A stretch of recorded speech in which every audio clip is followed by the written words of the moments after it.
Okay, all this dark space around this nucleus or central positive charged particle, call it as you want. Yeah? All this dark space is like a field. Yeah? It's a field of interaction.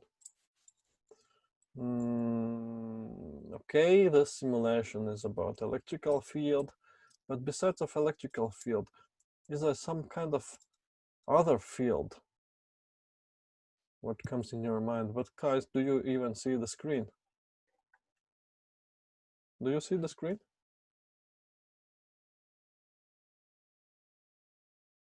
Yeah. Okay, yeah, because I'm a little bit worried. I don't see that greenish border around the screen anymore. Okay, yeah, so field, electrical field is the story behind of this simulation, but what else? Yeah, what other type of fields do you know? Is there something else besides of the electrical field? Magnetic fields. Yeah, magnetic fields. Yeah, the next type of field what comes in our mind probably when we discuss electricity and magnetism. Yeah, magnetic field. That's even more better visualized if we have, well, magnets and then we take some piece of metal particles. Yeah, so magnetic field. It also exists everywhere around the magnet in the three-dimensional space, actually. Yeah? If we think about fields, we should not be limit our minds to only this two-dimensional concepts. We are supposed to observe the field in whole three dimensions. Magnets work up and down, forwards, backwards, sideways, of course. Yeah. So that's what we should remember. Of course, it's much more easier to visualize how the fields behave in two dimensions, and that's what I will show you a little bit later, how three-dimensional electric field looks like. Yeah, so back to story about electric field and magnetic field. Maybe there's some other field. Can you think about one more specific field which exists around us right now? You are sitting in it right now. Electric field, magnetic field, electromagnetic field could be the gravitational field. Gravitational field, yeah. Gravitational field is also something which we can use to describe the interaction, gravitational interaction. Wherever you're gonna put the object, gravity will act on that object, and well, we usually on the surface of the Earth we describe it with a free fall. Yeah. So this interaction, whatever it is, it could be electric plus minus charges, yeah, or magnetic south poles, north poles of the magnet, or it could be gravity acting on the objects, making them to fall, or gravity acting on the objects, making them to attract. This space around this objects which are the cause of interaction can be described as a field. And then this field itself, which is just our concept in our mind to visualize where this interaction happens, this field itself can be characterized or described, some properties given. And that's why we probably have to start with let's say field vectors. Yeah. So what these vectors are doing right now, vectors. Based on this new image in front of you, can you just give me some comment? What just happened? What did we do in this? Maybe it Isn't it creates. because there is a positively charged particle in the middle that points radially go away from the charge and not towards the charge. Okay, yeah, the first thing is that these all vectors point away from this charge. If I would have some probably negative charge, then vectors would be pointed of course other way around towards the charge. Yeah. But these vectors, they differ, right? They differ by somewhat, they are different. In Some size, yeah. that they're longer in the middle, because probably the charge is larger there than what it is when you get further. No, well, about the charge, we have to be careful, because in this concept right here, right now, we have only positive 4. Don't ask me why 4, but positive and particular number, large charge, nothing else. But then within this field, within this whole space, we can pick points. I don't know how many arrows are already drawn in this whole space, but we pick the point, we start to draw an arrow, and based on where this arrow is, how far away from the charge this arrow is, this arrow will tell something about this interaction. Remember, if I'm taking the test charge and I put this test charge somewhere here, really far away from the charge, these red dots far away from charge, they accelerate, they speed up. They speed up. Eventually, they speed up away from the charge, but slowly. The rate of change of velocity farther away is way more slower than if I'm putting these reddish dots closer to the charge. Yeah. So yeah, each arrow, its magnitude and its color, actually, yeah, because it's both the length and the color. Yeah, color just to help us to visualize the simulation. Yeah, tells something about how strong this interaction is going to be, how much force, I could say, yeah, force there here exists on this red dot. Closer I'm gonna put this thingy, more force this red dot will feel.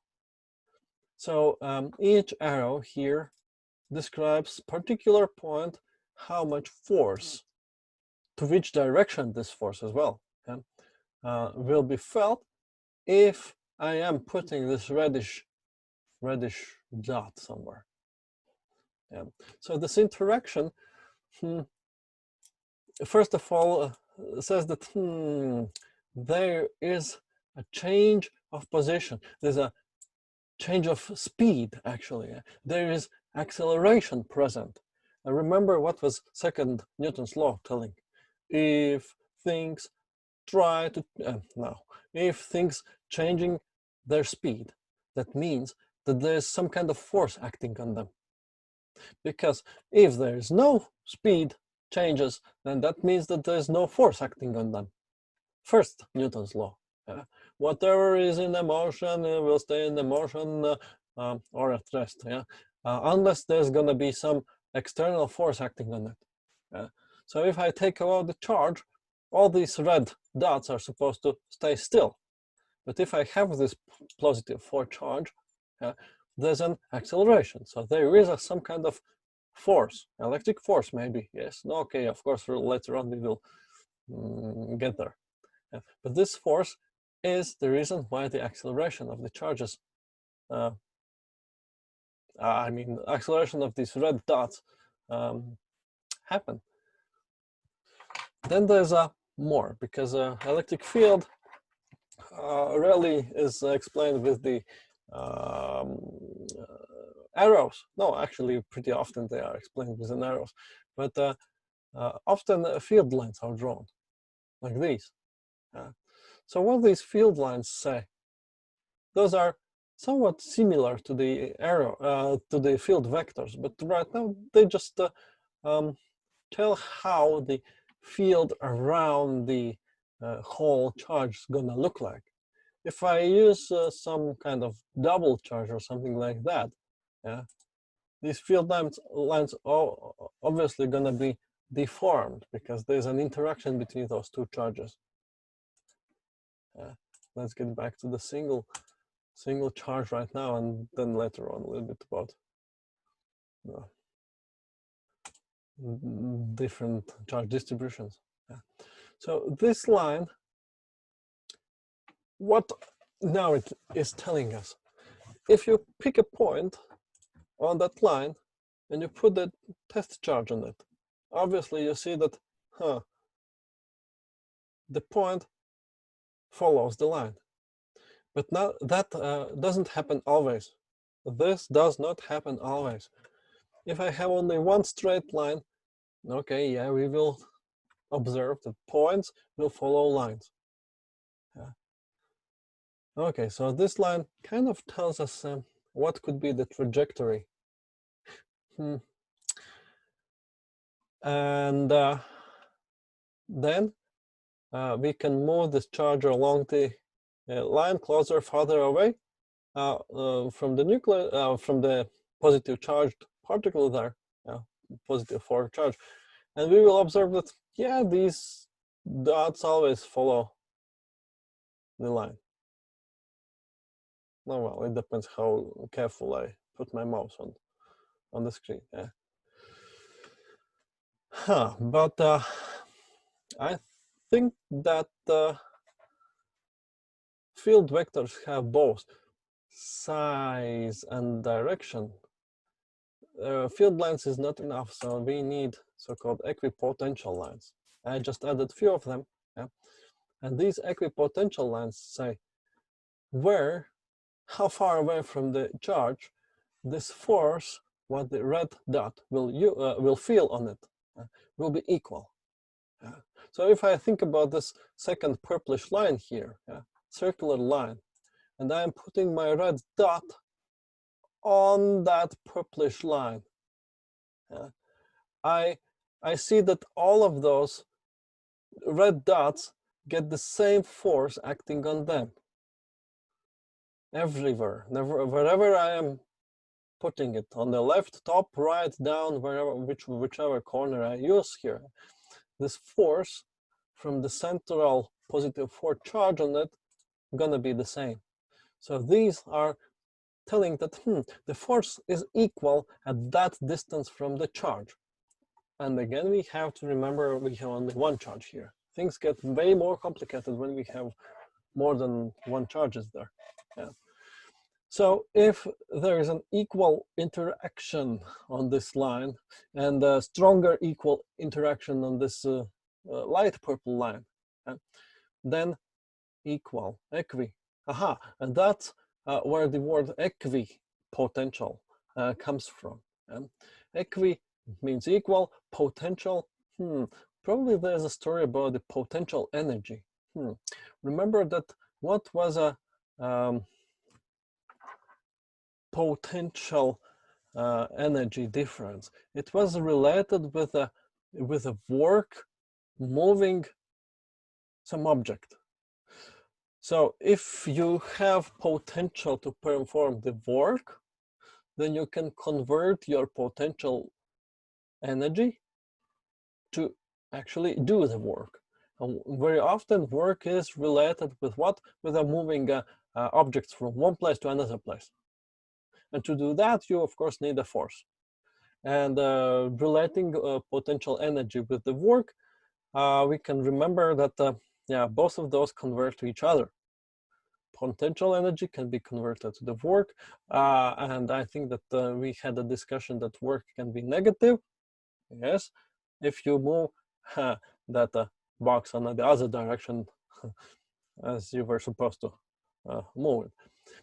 And here, this potential or work then to push the charge can be seen from one equipotential line to the next equipotential line.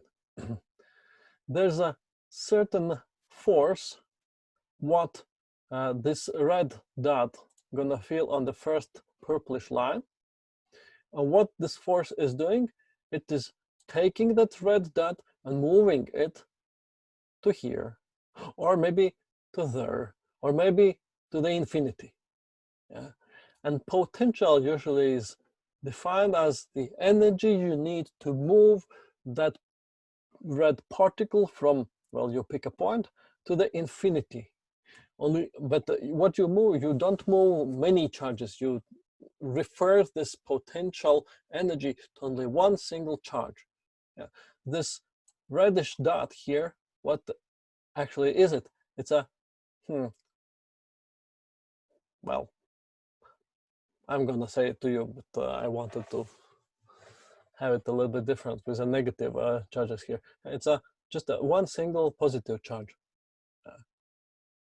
Each red dot is one single positive test charge, which is running away to the infinity because, well, the force field goes out of the screen to the infinity.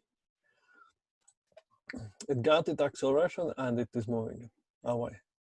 So the potential difference is another word which says that here the potential is higher, here potential is smaller. So the difference in the potential is when you just subtract or look at what is this potential energy per charge difference here between those, let's say, these purple lines. Of course, potential difference is larger when the distance becomes larger. So to move the charge from here to some other part, some other circle part, to this bluish part, bluish circle, you have larger distance. That means that you will need more energy to put that red charge, red test charge, from purple to this blue part, blue line, and that's how it's how it goes. Similarly, think about gravitational field. If we have a, where is it? Here somewhere. If we have a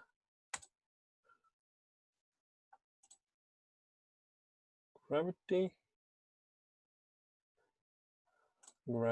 this image here. Gravity works slightly different. Yeah, definitely. Yeah, there are many similarities between electric field and gravity field. Yeah. One of the difference what we see right now is that instead of particles, what we choose, red particle, in the previous simulation. What? Somebody's already messing up with my presentation. Thank you. Yeah, very good. I should turn these options out usually.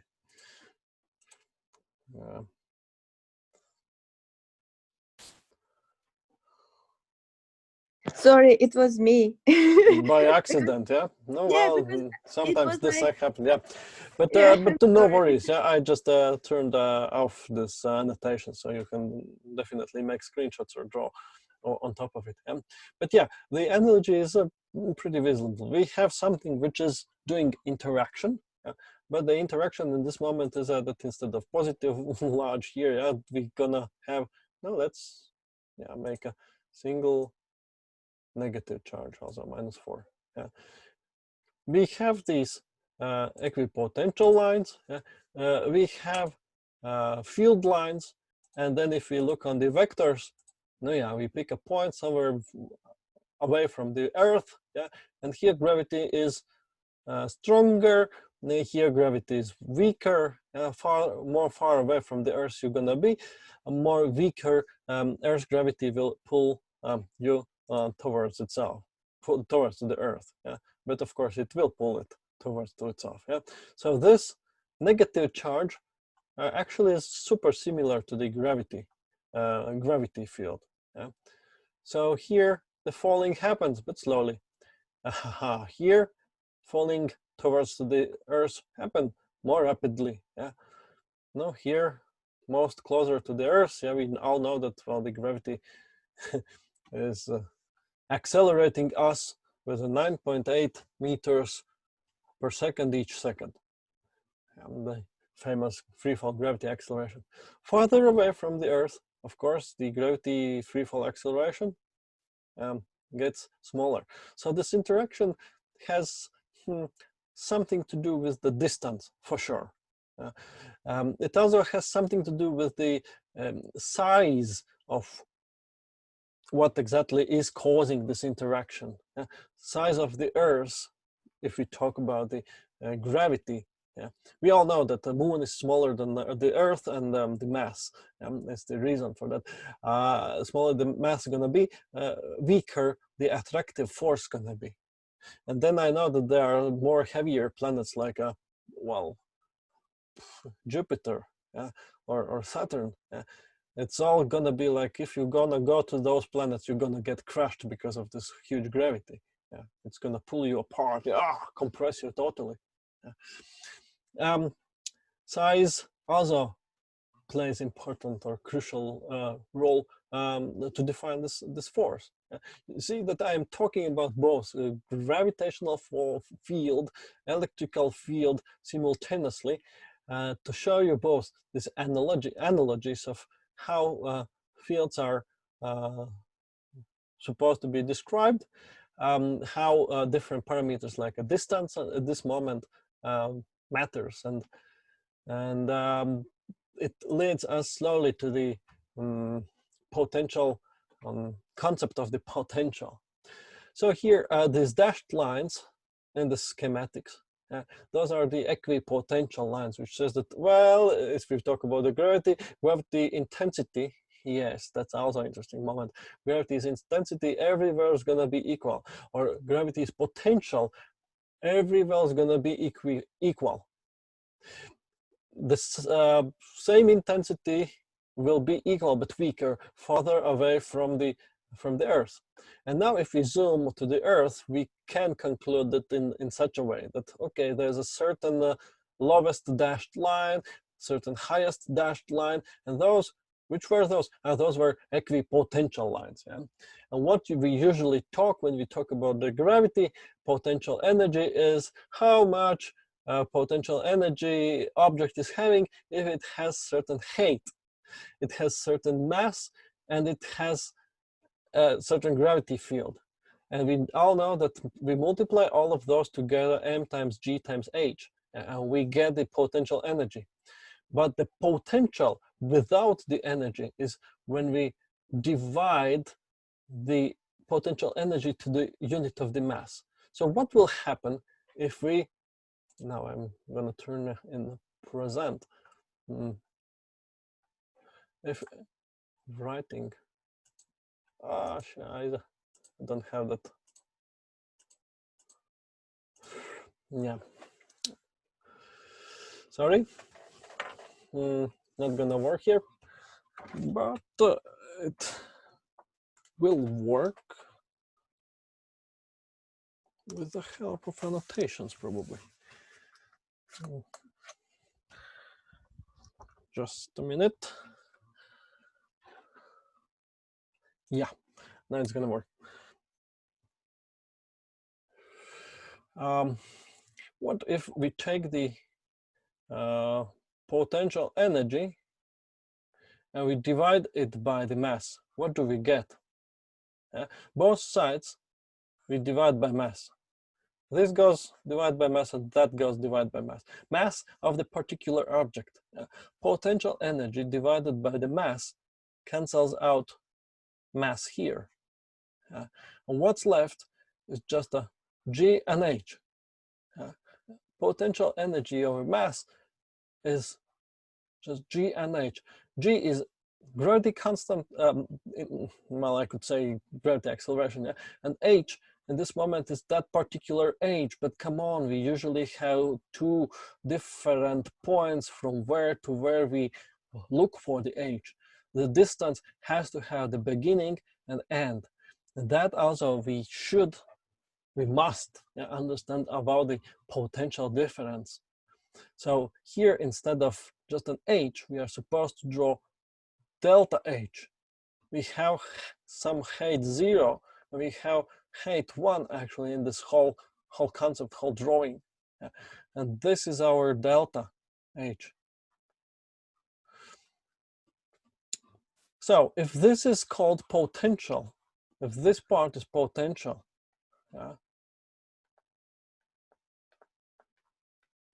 Do you understand that this is written potential? Hopefully you do. Yeah. Then potential difference is when you particularly speak about G and delta H. Yeah. This is gonna be potential difference. And when we're gonna discuss the electrical potential difference, we have to understand that charge will have to move from somewhere to somewhere, particular distance, within the certain amount of intensity of the field. If we talk about the gravity intensity, and if you pick a point here, then look of what else gravity freefall acceleration is telling us. Gravity freefall acceleration is telling that it's how much force acts on that mass. And now we know that the farther away from the Earth we're gonna be, distance matters. It doesn't show up here in this formula, but in the universal gravity formula it appears. Gravity and freefall acceleration is both. It is newtons per meter, sorry, kilograms. Yeah, newtons per kilograms from this formula. Yeah? And that's how we describe fields, how intense the fields are. Yeah? But then in the same time, from the Newton's second law, gravity freefall acceleration is also meters per second squared. Yeah? You probably are familiar about this part. To acceleration, of course, we discussed that in the very first lecture. At this moment, when we discuss gravity intensity, field intensity, we refer it as on how much force, and for that I want to change the color. Yeah, how much force we have as the interaction, reason of the interaction for something which is actually interacting, and those were kilograms. One more time, kilograms. Yeah, kg. Kg is what actually moves within the gravity. If something has kilograms, there's gonna be interaction. And exactly the same thing we are supposed to look on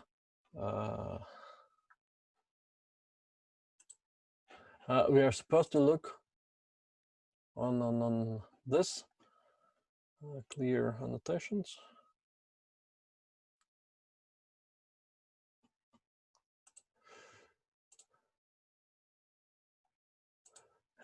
Exactly the same thing we are supposed to see also here. What do we see here is there's a force. Yes, there's a force. Similarly, how gravity has force, here as well we have force, this interaction force. But this force, which we measure in newtons, now in the story about the electricity, is about the charge. It's about the charge, and the charge we measure in coulombs. Capital C, charge per coulomb. Charge per newtons per charge. Yeah, Newton per coulomb. Force per charge. So this is the whole idea of the field. In the stories about the field, gravity field, magnetic field, or electric field, yeah, once more, the common factor is there's gonna be interaction, and this interaction we will observe as the things start to move faster. If things start to move faster, there's a force making those things start to move faster. And if there's a force making start to things faster, yeah, those are newtons. And this rate of change or acceleration in different spots in the space is slightly different, then all of this space can be described by different amount of the force, but look at how much that one unit of what exactly is interacting here, a charge, how much it is feeling this force. Yeah. So this is the idea of field intensity. Gravity acceleration 9.81 describes the gravity field intensity around sea level. Now we assume plus minus 100 meters, that's going to be the same 9.8, 9.81. In the story about electrical field, if you have something charged, like a balloon, rubber balloon, rub it around against this wool, cotton or something, and put to the ceilings. I have ceilings so close to my head, actually. Ceiling here. And the balloon holds there. Why does it hold there? Because it has charge, and also the wall is, wall also has the charge.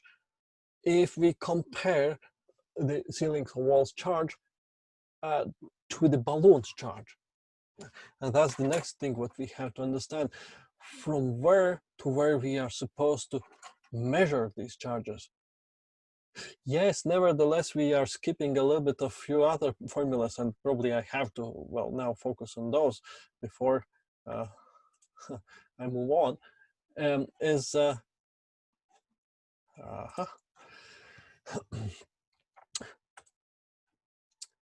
First, second slide here. Is this Coulomb's formula here?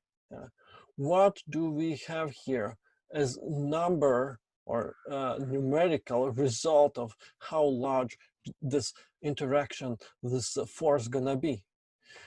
Now, remember that Q in these formulas is charge, and probably there has to be at least two charges, yeah? Charge number 1 here and charge number 2, and both of those gonna have this interaction. They will accelerate towards to you or repel from each other. If these are equally large, okay, then they are just an opposite sign, and the sign will tell what will happen with the force direction, to which direction the force is going to be applied. But if these are having different amount of magnitude, size, then of course we are supposed to specify both of those charges inside of this formula. Charge 1, charge 2. Sometimes they are having the same magnitude, sometimes they are totally different by its magnitude. 3 coulombs and 7 coulombs. What's going to happen with them? No, if I didn't say sign, probably those are positive coulombs. They're going to repel. But how much they're going to repel? Okay, multiply these together. Then you observed that distance, in this formula, distance is h, but distance also matters significantly. And why I'm saying significantly, look what will happen with the force if you increase the distance twice. It's gonna be 4 times weaker interaction. And that's why probably when you had this field vectors, you see that it's these drawings of the vectors are not equally how to say, smooth, maybe. Closer to the charge, this force is way more greater compared to the twice farther away from this charge. It's already 4 times smaller, and each next arrow, if you increase the distance even more twice, each next arrow twice farther away becomes 4 times weaker, 4 times shorter, 4 times smaller. That's what we are supposed to see in this arrow diagram. Okay, so now we are having a little bit of discussion of size matters of each charge. Distance matter. Probably the last question is, what is K? What exactly is K? And this moment it's a constant. In the Newton's universal gravitational law, we have universal gravity constant.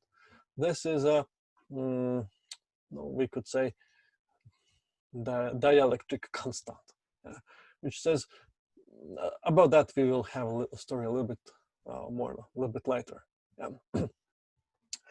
Yeah, so now when we have a little bit of insight that charges,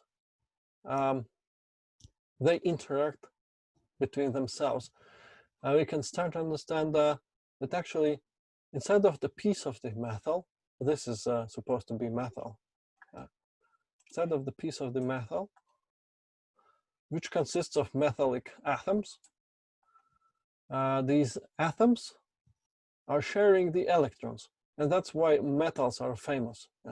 The valence orbital in the metals are, let's say, all of this white space, yeah? And those are overlapping so easily that the metals can really nicely share one electron to the next atom, and so on. And it happens naturally in the piece of metal. Right now, if you just look on this, my toy here, which you remember, just a piece of metal, and electrons are moving randomly everywhere in the piece of metal, because that's how the chemistry is organized here. That's how the crystallic structure is built here. Metallic bonds from the chemistry. But what if we find a way how to pump a new electrons in one side, let's say here.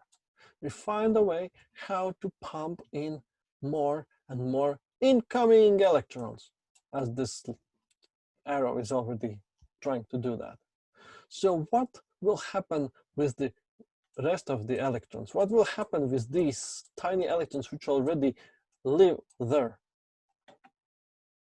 They will be pushed, because negative, which is pumped from the left side, will do what?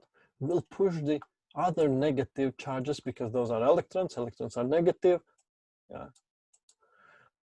Forward. Yeah. Those electrons are already there in the piece of metal. But if we find a way, and that's what we can do with a potential difference, yeah? If we find a way to take the energy and act it or use it to push the charges, rest of the electrons which lives there will be moving accordingly because of this same charge. Think about this as the pipe of water. Yeah. Let's say that you have a kitchen and you have a sink with a knob. You want to open up the water valve, and then the water starts to flow out. Something similar is how we are supposed to understand the electricity.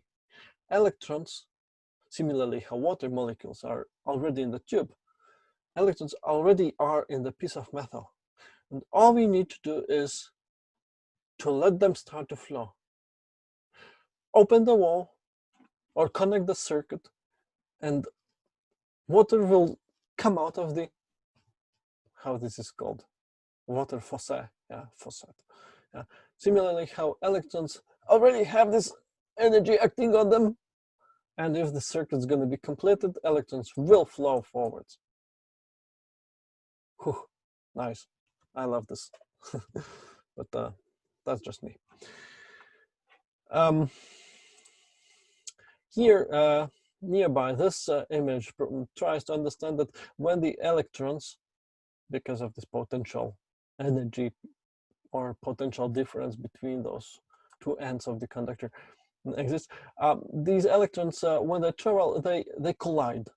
They collide atomically in atomic level, really, really tiny level, with the atoms themselves,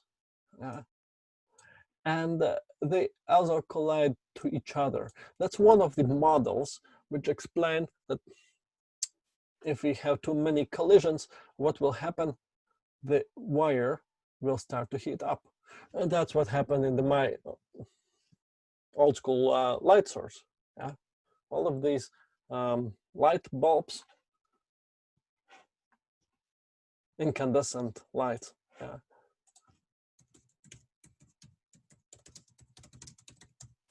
How do they work?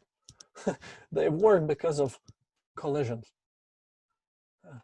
these type of lamps. Yeah, well, yeah. They work because electricity, when it goes through the tiny piece of metal, there's a lot of it, and this electricity needs space where to go through it.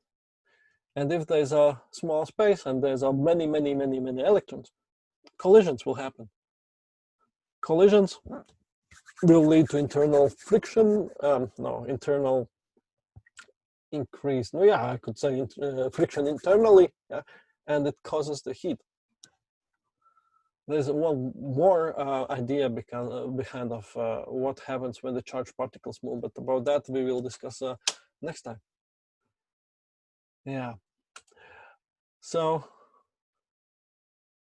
particles with charge could be anything, and here one of the super important critical moment is what is elementary charge and what is Coulomb, and there are differences between those.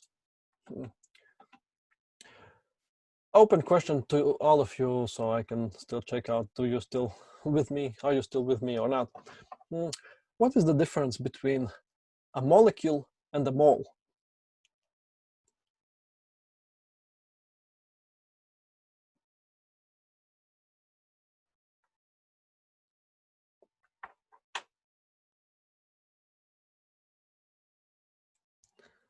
Guys?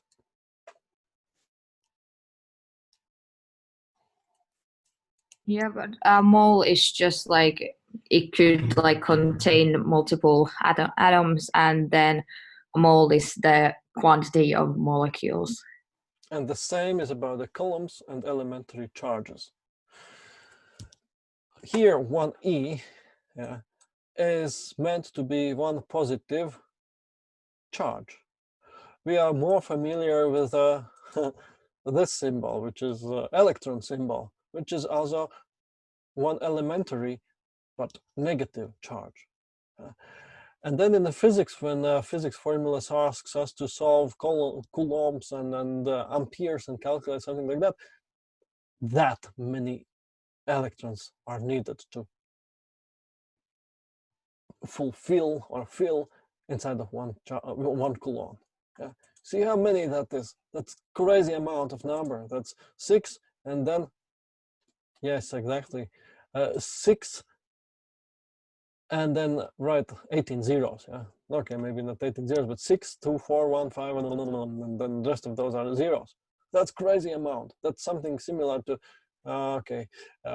amount of molecules in one mole, amount of particles in one mole. It is possible to count whatever you want in moles, but you have to understand that mole is super huge number. Similarly, 1 coulomb is also a little bit smaller.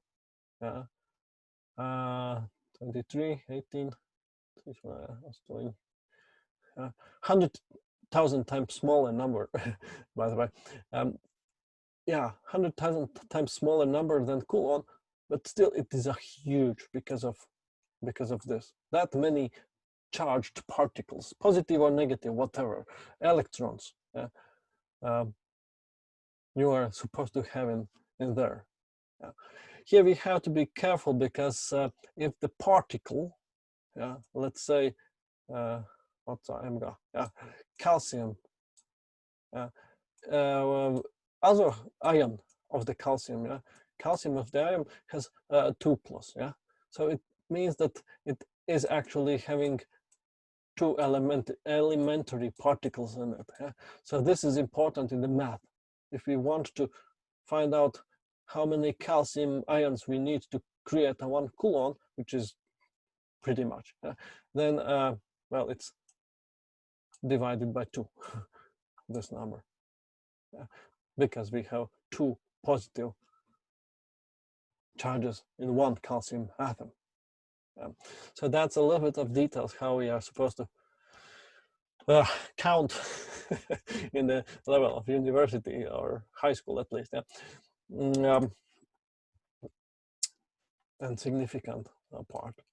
Then the following slides explains how the intensity of the field formulas are generated, and it's just a pure algebra. This formula we already saw, and how to say, algebraically we can well, get to the formulas here. Maybe the last crazy math formula slide, I'd like to show this one, because this still talks about 2 points, A and B point, and these dashed lines were equipotential lines, equipotential lines, and we can just write it shortly like that. And we have chosen these two to be equipotential lines, and there's a potential difference between these two lines. And if we remember what I said, that potential is the energy distributed of the charge, then we actually need both of those. We need energy here and energy there, or let's say the energy difference here. And when we know the energy difference here, acting on only one small charge, we could plug it in the formula and find out that it's just a work by moving that charge from one point to another point, and work is actually force multiplied by distance, how much distance is covered here. And then from one of the previous slides, you remember that force, which is Coulomb's force, was now let's start by that. Intensity of the field, is when you take the force and relate it to the distance. How far away, previously it was H letter, here I have to use the D symbol. Force here, force there, Coulomb's force. And then this is the idea of reorganizing formulas. So let's put these formulas like that together, and we get that force actually is, if you know the electrical intensity and you know what is the distance here between those 2 points. That's what's happening here in this part. Force becomes QE here from one of those previous formulas. And when we continue by substituting this formula in the potential difference formula, we see that there's a division by Q. Okay, and here Q and Q are cancelled out, and what's left is potential difference is energy and distance multiplication. And the minus sign here shows that the work is opposite to the potential energy, because remember that work you can convert to the potential energy you can convert to the work. So if potential energy goes down, work goes up. So they have to be opposite, with an opposite sign here. And by geometry, algebra, and a little bit of logics in such a way, we find out that the potential difference, delta V, is actually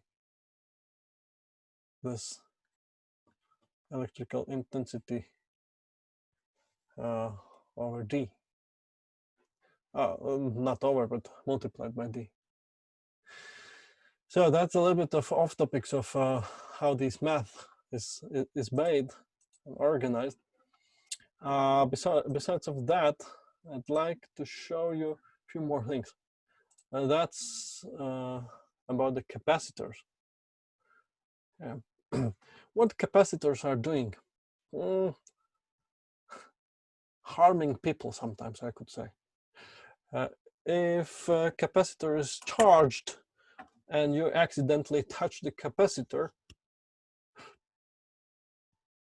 it could be that capacitor is taken out of the electrical equipment and it still has the electricity left in it. It still has the energy to electrocute you in it. Yeah, and if you accidentally take it out, you can get hit by electricity. How does that work?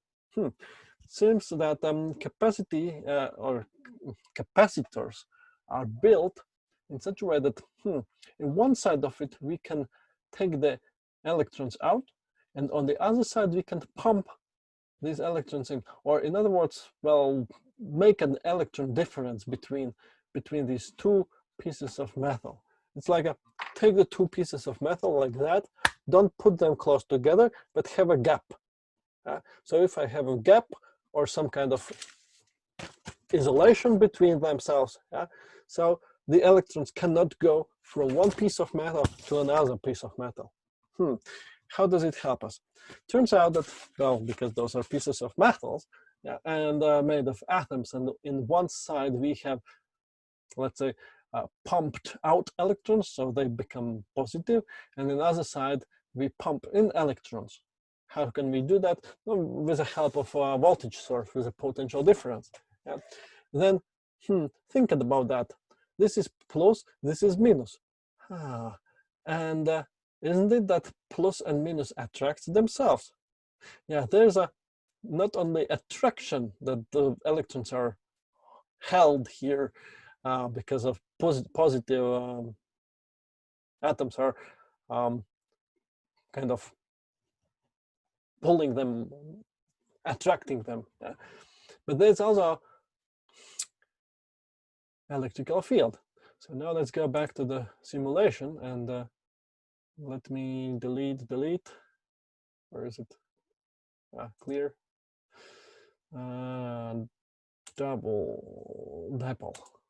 Yeah.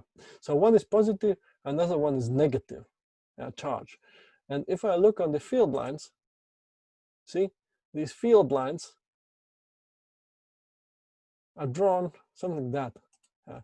They connect the charges. They don't exist in reality, but they mathematically says, if I have a test charge somewhere here, this test charge will be pulled away from the positive 4 and will be pushed away from the positive 4 and pulled towards the negative 4 charge.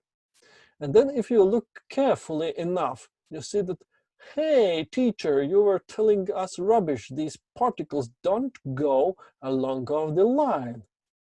They go a little bit more bent, right? The line itself goes towards the -4, but the red dots, they don't do that. Who could explain this? Do you have any clue why at this point where I'm putting these red dots, those red dots are actually not going to the trajectory how the field lines are showing them to do?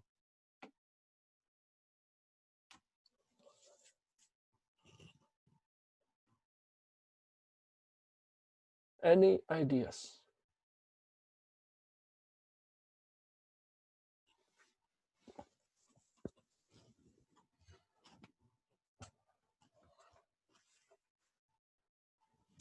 Okay, if we don't have any ideas, we can just start to think a little bit. Yeah, of course, Anna. Well, actually they are compatible with the field lines, but only in the beginning, only where I am putting that red dot in instantly, initially. Those red dots actually follow the line direction instantaneously at that particular place. If you look carefully, yeah, it seems that tangent line is the direction of how these reddish dots are starting to go away. Let's look here. So here as well, the particle gets faster and faster, and because it is gaining speed, it is less pulled. No, it is not less pulled. It's how to say, the force and the velocity of those red dots is what we are supposed to see as a combination here.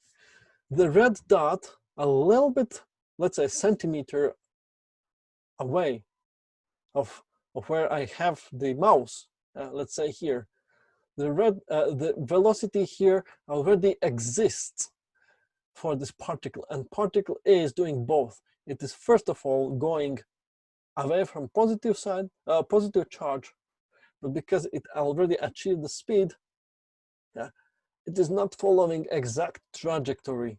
It is doing a little bit bent trajectory. Yes, we also see that -4 charge is bending the trajectory of the red dots right here, right? And if I'm putting this even more closer, we see that this bending or force coming from -4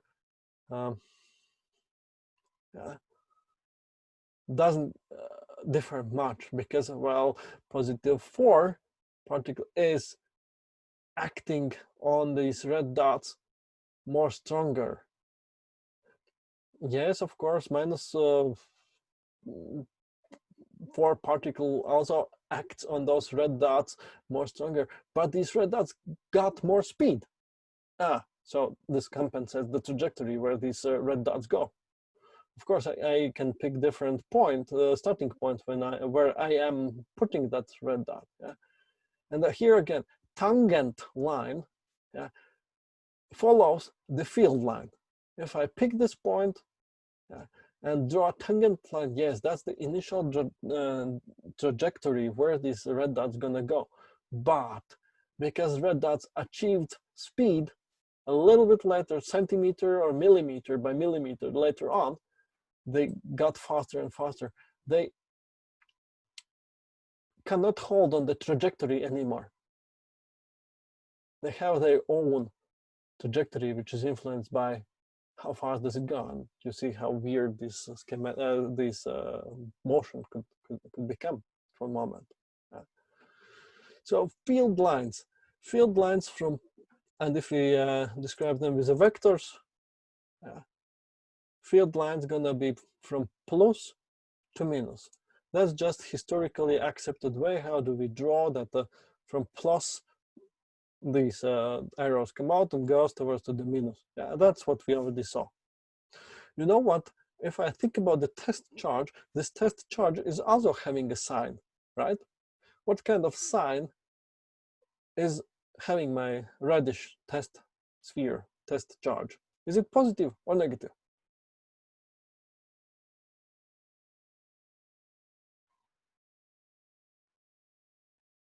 Probably I already told you that. Don't remember. Positive, yeah.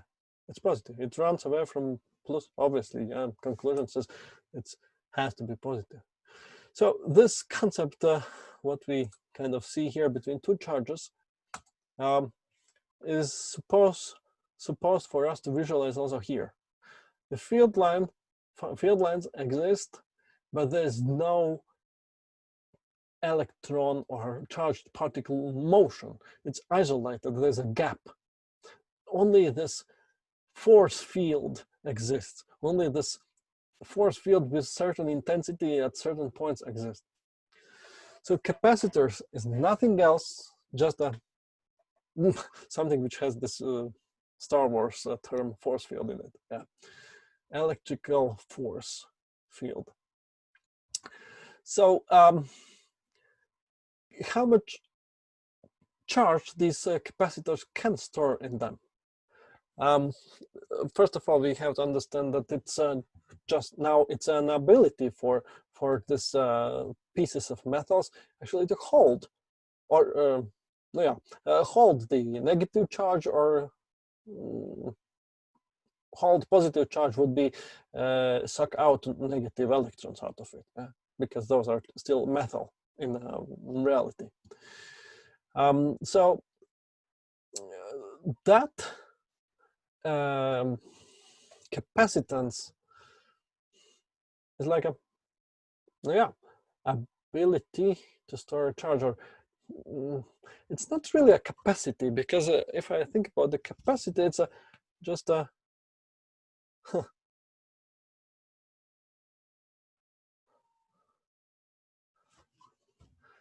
capacity. No, it is capacity. Yeah, I got a little bit lost here. I'm trying to figure out analogies. Think about the bucket. If you have a bucket, let me draw a bucket. We can fill the bucket with a with different things. We can fill the bucket with the apples. Fill the bucket with the apples. So, is there a capacity or capacitance for the bucket? I think yes.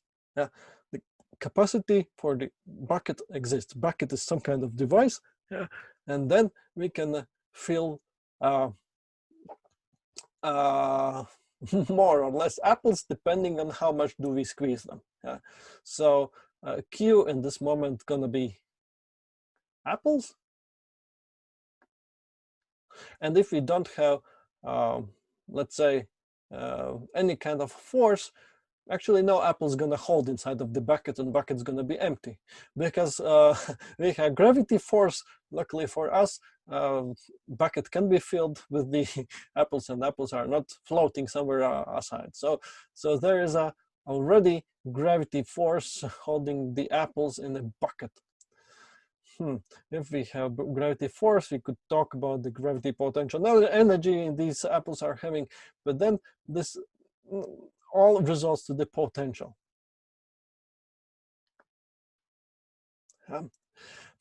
Can I add more energy to these apples, or can I add more potential to these apples? No, yes, I just need to squeeze them harder, or put them in some different gravity conditions. More, let's make the gravity stronger. So the potential is going to be different, and apples going to be squeezed more together. So I will be able to fill the more apples there, but the potential is going to become greater. So capacitance actually is something constant. It's constant and describes capacity, yes, but this capacity through the apples and potential intensity is a really weird concept to explain it. But speaking about the capacitors as an electronical devices, we could say that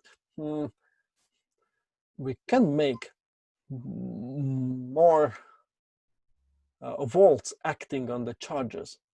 We can make more volts acting on the charges to put more charge in it. So let's say that if we have just a 1 volt, let's say I have 1 volt here, other way around, I guess. That's 1 volt, and that's, let's say that with a 1 volt I can pump, let's say 7 coulomb mini charge in it. So what is my capacity is 7, of course. 7 farads, by the way. If I have twice more volts, then I have twice more energy acting on those charges. So at this moment I will have twice more coulombs inside of my capacitor. But you know what? The capacity itself didn't change. It stayed a constant. It describes the instrument itself. Oh, pink and pink, it's a little bit tricky.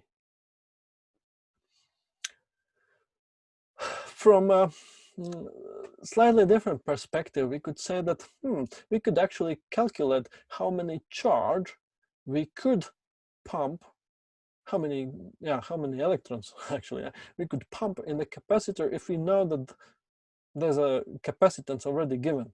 Let's say that, do I have a capacitor somewhere nearby? Don't know. Let's say that the capacitance is already given, that it is a 20 farads, which is super huge capacitor.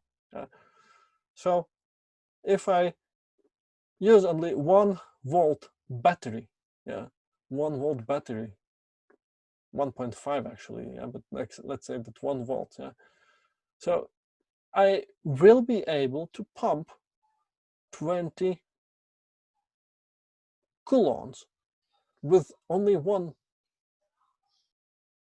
volt. Yeah.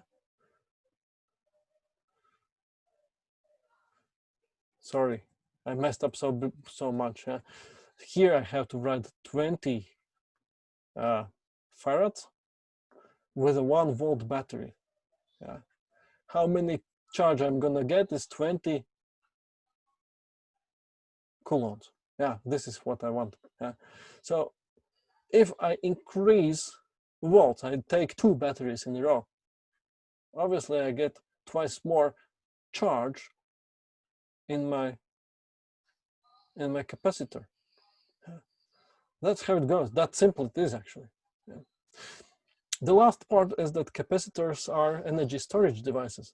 So the question is, where and how do we store the energy in those capacitors?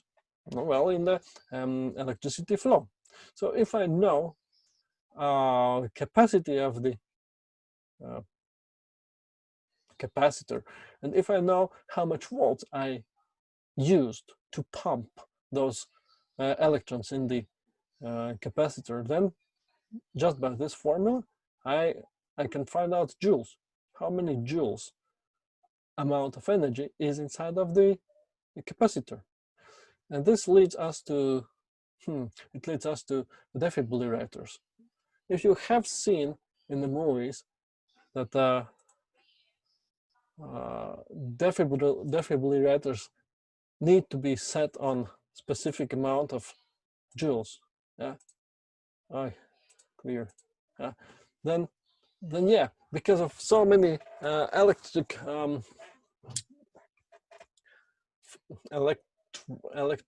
physical phenomena involved in the work of the defibrillators, doctors, or even not doctors, but those who have to, well, electronically have to work with the defibrillators, maybe defibrillators themselves, yeah? They care about how much energy needs to be sent through the heart. For more thicker person, for more bigger person, we will need totally different volts and totally different resistance exists. Yeah, probably higher because, well, bigger the person is, bigger the distance electricity needs to travel through will exist. Yeah? So all we have to do is to set how many joules the heart needs to set.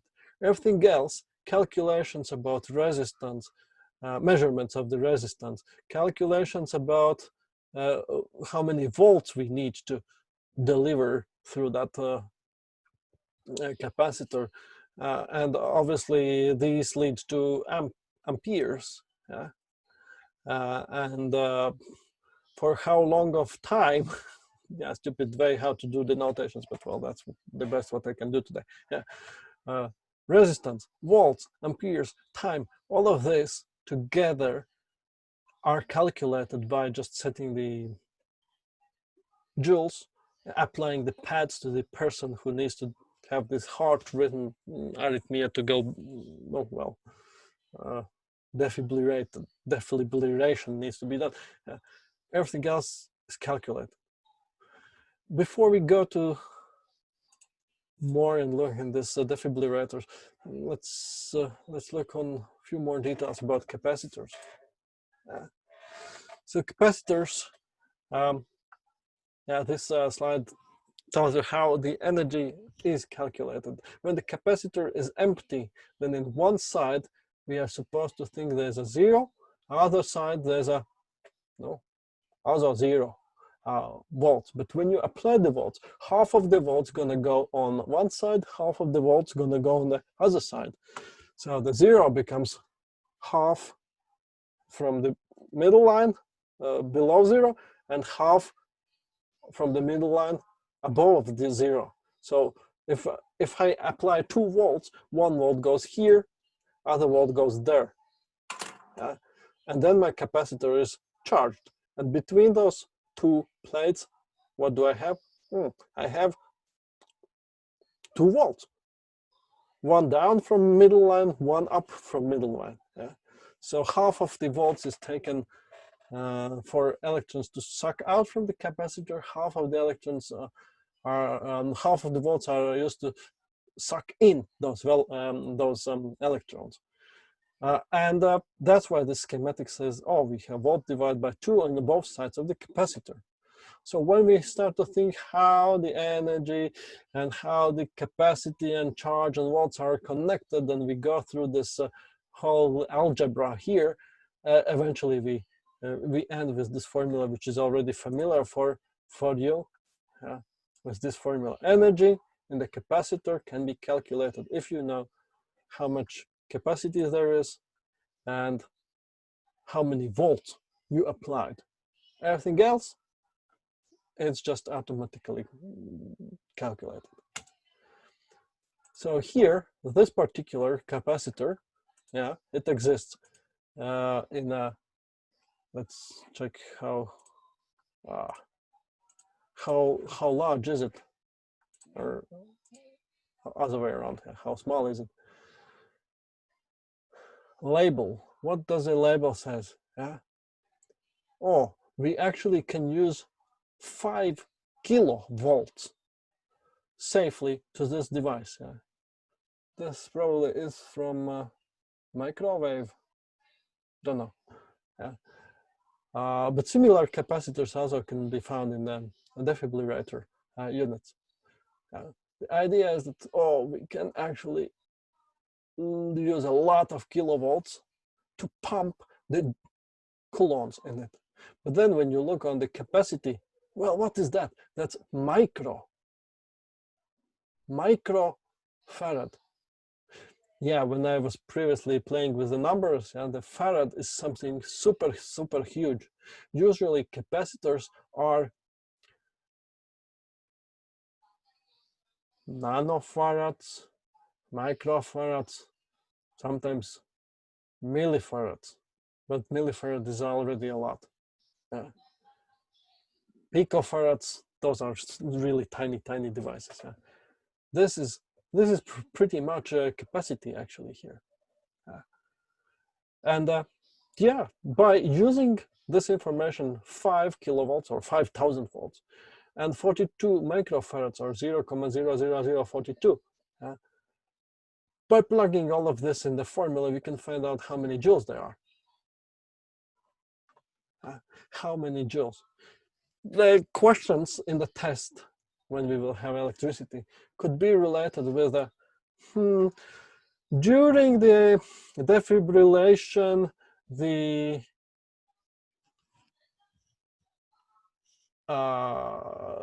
200 joules were used. Okay, 200 joules were used. And the capacitor in the defibrillator is, well, let's say 20 microfarads. And then the question is, how many volts were used to pump the capacitor? So once more time, during the defibrillation, energy was released, and it was released 200 joules. 200 joules, that's it. Capacitor inside of the defibrillator is, how many I said? 20 microfarad. And of course, the question is super simple and asks practical kind of question. How many volts were used to pump 200 joules inside of that capacitor? Obviously, we write the formula, C capacity times voltage squared divided by 2, reorganize everything and find out that, well, volts is equal to square root, because it's squared, right? So what we know now is That's 2. Then we have C and energy, right? Do you agree with this? Volts on that side. C becomes other way around. 2 becomes other. No, wrong. Who sees the mistake? Who sees the mistake? Energy must be here. Yeah. Yeah. Yeah. Yeah. Sometimes, often I'm doing mistakes, so don't judge me. Plug the numbers in, and don't forget that this needs to be converted into the farad. Farad. So that's 20 times 10 in which power? 6, I guess. Right? Micro 6 zeros. Minus 6. Come on, guys. Yeah. 20 minus 6 farads. Great. Plug the numbers in and you get your result. So then you will know the volt inside of that defibrillator. And probably by knowing that high voltage kills people because of lot of amperes go through the tissue, then probably you would not want to open the defibrillator by your bare hands and get electrocuted by that. There's a little bit more of information, and probably the medicine and physics related story is about the definition of amperes. Yeah. So when we now we know that volts are the reason why electrons flow. Yeah. There's a potential energy per charge defining the volts, and if we have, let's say, 2 volts, that means that there's a 2 joules acting on 1 coulomb. That's clear. But now let's think about the amperes. What is the ampere? And the simplest and easiest way is to describe is charge per time. Yeah. It's defined as a, let's say that this is a kind of piece of wire cross section, and through this wire, in a second, there are plenty of electrons running through. Yeah. And if we have 6.24 times 10 in the 18, that's a lot, crazy a lot. Electrons running through 1 second here. And now we know that that's also called 1 coulomb. Yeah. Then we define that's 1 ampere. Yeah. Crazy. And 1 ampere actually, well, if it goes through the muscles, it definitely contracts the muscles. And if you have peeked in the literature you are supposed to read in this electricity section, and then you probably notice that there's a lot of basic electricity you need to know, and amperes are those who could do the damage. Amperes you will only get if there's going to be flow, electron flow, or charge flow. But charge flow you will only get if there's going to be voltage or potential difference, or in other words, energy to move these charges forwards through the conductor. This goes a little bit even deeper, because sometimes wires are thick, and a lot of amperes, a lot of energy, a lot of electricity can go through these wires. But when these wires get thin, then remember what I told you, that thin wire, there's going to be more collisions and more heating up could happen. And this is widely used in, turns out, in electrosurgery. So what if we have 2 pieces of metal? One is large and flat. Let's say this is large and flat piece of metal. Wires attaching and going to some power supply, and I'm putting this piece of metal to my, let's say, back, to somewhere back. So what this large electrode or return electrode is doing it is taking the whole electrons from everywhere from the surface. So that means there's a lot of contact area, and the energy or density of the current will be distributed all over this whole area.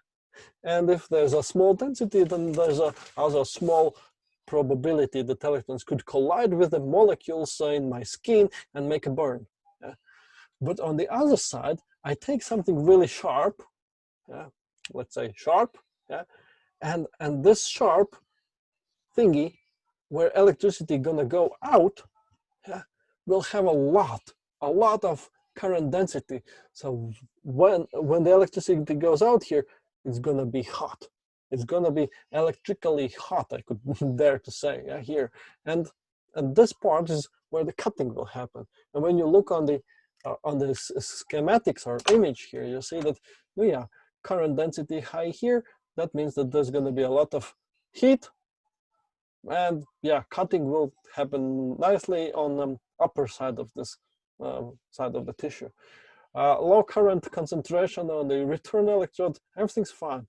But here, this return electrode is detached a little bit.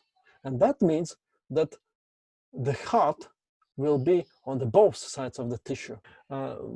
Surgical procedure in the dentistry, no, well, maybe not exactly in the dentistry, but in one of those surgical branches dentistry is having, is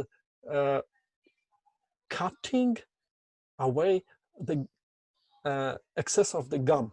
Yeah, so gum, too much gum could cover too much teeth. Yeah, and this is called gingivectomy or gingivectomy. If I open it up, yeah, I think that this image pretty nicely tells you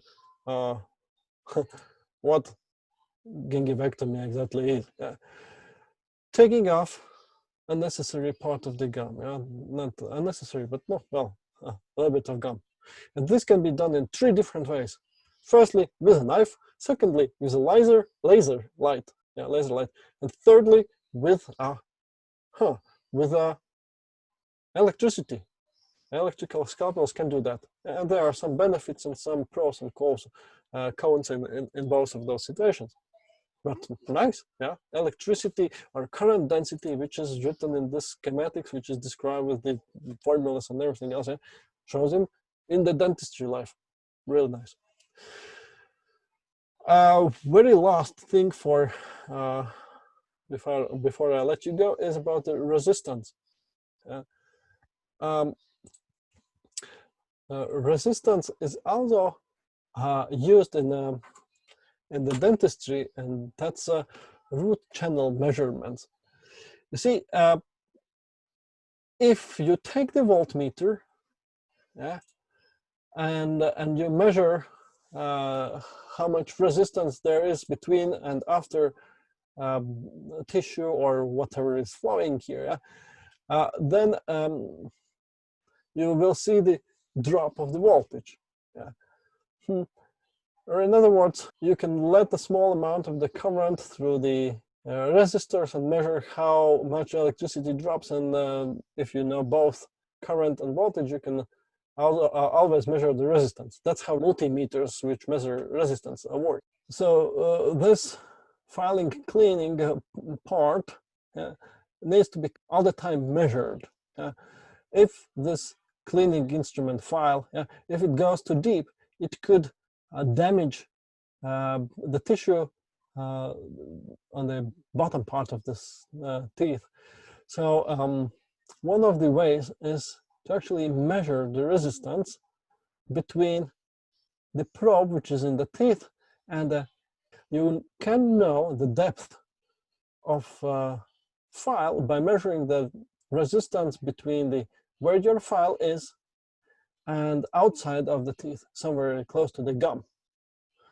And usually if this resistance decreases when you put the file deeper in the root channel, yeah, then at the one moment when it's too deep, yeah, this instrument starts to give some beeps. because it measured, hey, now the resistance is too small, probably you are too close to the root, the far end of it, or I don't know how these are called. Yeah? But that's one way how to check out and not damage deeper structures beneath of the teeth. So that's what I wanted to finish today's lecture. I hope that you got a little bit of insight of the electricity. I will make this particular lecture available for you if you are more interested in theory. Of course, the literature chapters, chapter literature appendix gives you insight of general ideas of electricity and probably will help you to read the materials.